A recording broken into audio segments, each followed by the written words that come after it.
क्या आप जानते हैं एक सर्वे के मुताबिक आज के टाइम में कम से कम 70% से ज़्यादा यंगस्टर अपनी लाइफ से बिल्कुल भी खुश नहीं है।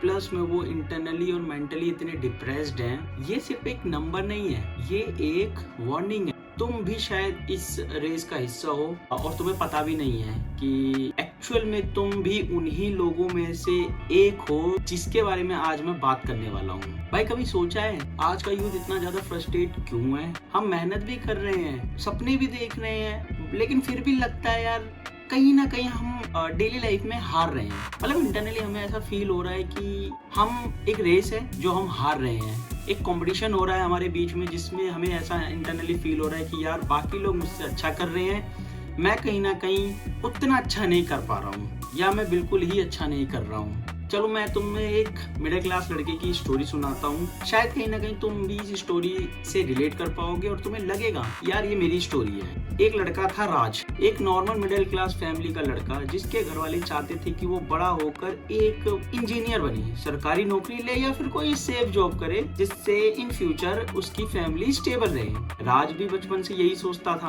पर जब वो बड़ा हुआ और वो कॉलेज में गया, फिर धीरे धीरे करके उसने किसी तरह अपनी कॉलेज पूरी करी और घर के फाइनेंशियल हालात को देखते हुए उसने ना चाहते हुए भी एक नॉर्मल सी किसी प्राइवेट कंपनी में जॉब स्टार्ट कर दी जिसकी सैलरी कुछ बहुत ज्यादा नहीं थी, कम थी। मगर तब उसको समझ आया कि सब कुछ इतना कॉम्पिटेटिव हो चुका था कि सिर्फ पढ़ाई और एक छोटी जॉब से काम नहीं चल रहा था। घर के बिगड़ते फाइनेंशियल से वो इतना परेशान हो चुका था कि वो ना चाहते हुए भी कहीं ना कहीं उसे अपना मन हमेशा मारना पड़ता था। और जब वो अपने इंस्टाग्राम पर अपने दोस्तों की सक्सेस स्टोरीज को देखता था तो ऐसा लगता था जैसे कि लाइफ में सब उससे आगे बढ़ रहे हैं। कोई स्टार्टअप कर रहा है, कोई लाखों कमा रहा है, कोई अब्रोड चला गया और राज बस पढ़ाई और घर के वही फाइनेंशियल कंडीशंस में दबा रह गया। उसे लगता था कि यार कहीं वो पीछे तो नहीं रह गया और यही सोच सोच के वो और ज्यादा मेंटली डिप्रेस्ड होने लग गया, अंदर से बहुत सैड फील करने लग गया और इतना ज्यादा दुखी रहने लग गया कि वो किसी से बात तक करना भी पसंद नहीं करता था। वो अंदर ही अंदर बहुत घुटन फील करने लग गया।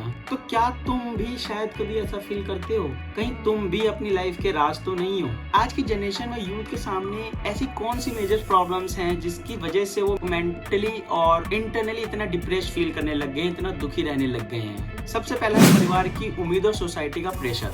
बच्चा जब छोटा होता है, जब वो स्कूल जाना स्टार्ट करता है तो हर कोई उसको बस आके यही बोलता है, स्कूल में भी उसको यही समझाया जाता है कि बेटा ढंग से पढ़ाई करो, बड़े होके अच्छी पढ़ाई करोगे, अच्छे मार्क्स लाओगे तो तुम्हें अच्छी जॉब मिलेगी, कोई अच्छी सरकारी जॉब मिलेगी। अगर सरकारी जॉब मिलेगी तो तुम्हारा फ्यूचर सेफ है।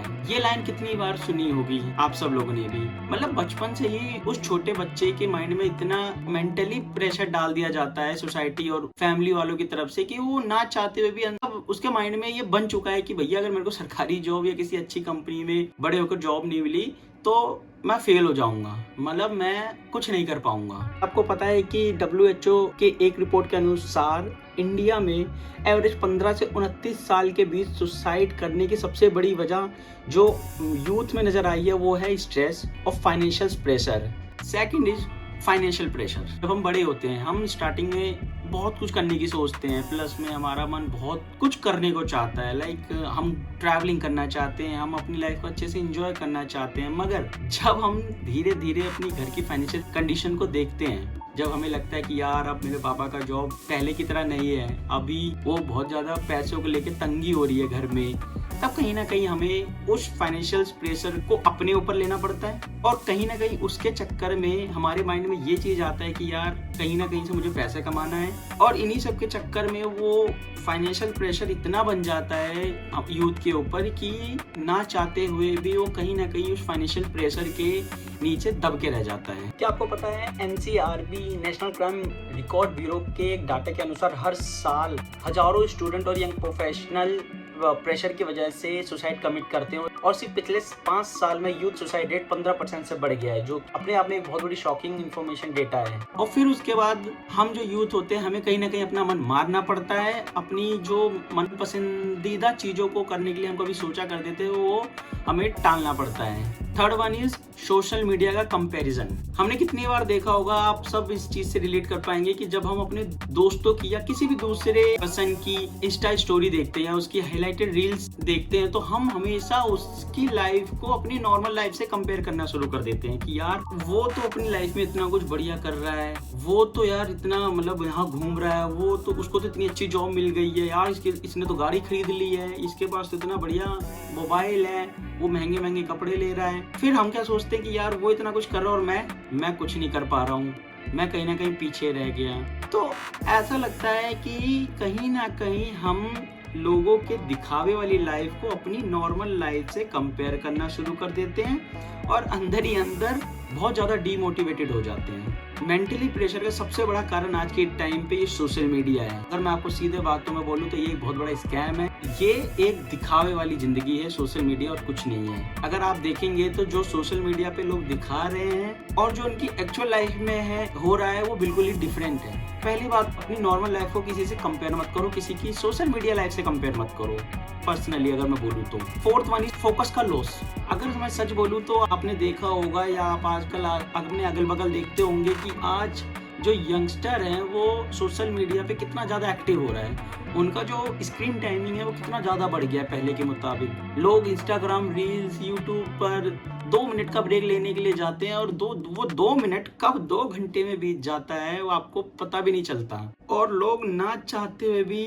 वो जो इम्पोर्टेंट टाइम होता है ना वो इतना स्क्रॉल करने में लगा देते हैं, इतना बेफजूल की चीजें देखने में लग जाते हैं जिनसे उन किसी दूसरी चीज के लिए फोकस होता है या किसी इंपॉर्टेंट काम में जो उनका माइंड लगा होता है, जो फोकस लगा होता है, कहीं ना कहीं फोकस का लॉस हो जाता है और वो उन दिखावटी चीजों से ज्यादा इन्फ्लुएंस होकर अपना टाइम वेस्ट करते हैं। Fifth one is unwanted depth. ये इस वीडियो का सबसे इंपॉर्टेंट पार्ट है। आप सब जानते होंगे और आप सब इस चीज से रिलेट करते होंगे कि आज के टाइम में ये जो वर्ड है अनवांटेड डेप्थ, ये एक मिडिल क्लास यूथ पर या मतलब किसी पे भी ना चाहते हुए भी कितना गहरा असर करके गया है। अनवांटेड डेप्थ मतलब ना चाहते हुए भी बेफजूल के खर्चों के चक्कर में पहले एक लोन लेते हैं, फिर उस लोन को ना भर पाने के डर से हम दूसरा लोन लेके उस लोन को खत्म करते हैं और कहीं ना कहीं एक जो हम लोन के चक्कर में फंस के रह जाते हैं और फिर जब उस लोन की ईएमआई पे करने की तारीख आती है तो हम शुरू से मतलब 10 दिन पहले से ये टेंशन में हो जाते हैं कि यार लोन की ईएमआई मैं कैसे भरूंगा, मेरे तो खर्चे इतने ज्यादा हो गए, मेरी तो सैलरी खत्म हो गई यार, मैं ये ईएमआई कैसे भरूंगा। फिर ना चाहते हुए जो यूथ है वो मेंटली और इमोशनली बोल लो, फिजिकली बोल लो, वो इतना डिप्रेस्ड हो जाता है, इतना टेंशन में हो जाता है कि जब तक वो उस लोन की ईएमआई उस मंथ में नहीं भर पाता तब तक वो इतना टेंशन में होता है। तो अब सवाल ये है कि इतनी कंपटीशन में एक मिडिल क्लास यूथ क्या करे जिससे उसका जो माइंड है जो वो इतना डिप्रेस्ड होता जा रहा है उनसे वो। मगर इससे पहले अगर आप चैनल पर नए आए हैं तो वीडियो को लाइक करना और चैनल को सब्सक्राइब जरूर कर देना दोस्तों। सब्सक्राइब करने से हमें इतनी मोटिवेशन मिलती है और बेल आइकन को जरूर प्रेस कर देना ताकि आने वाले फ्यूचर टाइम में अगर कोई भी बढ़िया कंटेंट इस चैनल पे आता तो आपसे मिस ना हो। तो सॉल्यूशन को पार्ट 2 में हमने डिस्क्राइब किया है, हमने उसके ऊपर एक पूरी फुल डिटेल वीडियो बनाई है कि कैसे एक आज के टाइम का मिडिल क्लास यूथ इन सब चीज़ों से कैसे छुटकारा पा सकता है और वो किस तरह अपना माइंडसेट चेंज करके या अपनी कौन सी हैबिट को चेंज करके तो ये प्रॉब्लम्स उसके सामने फेस हो रहे हैं या उसके सामने जो प्रॉब्लम्स आ रहे हैं उनसे छुटकारा पा सकता है। अगर आपको इसका सॉल्यूशन देखना तो आप मेरी पार्ट 2 वाली वीडियो में जाके चेक कर सकते हैं।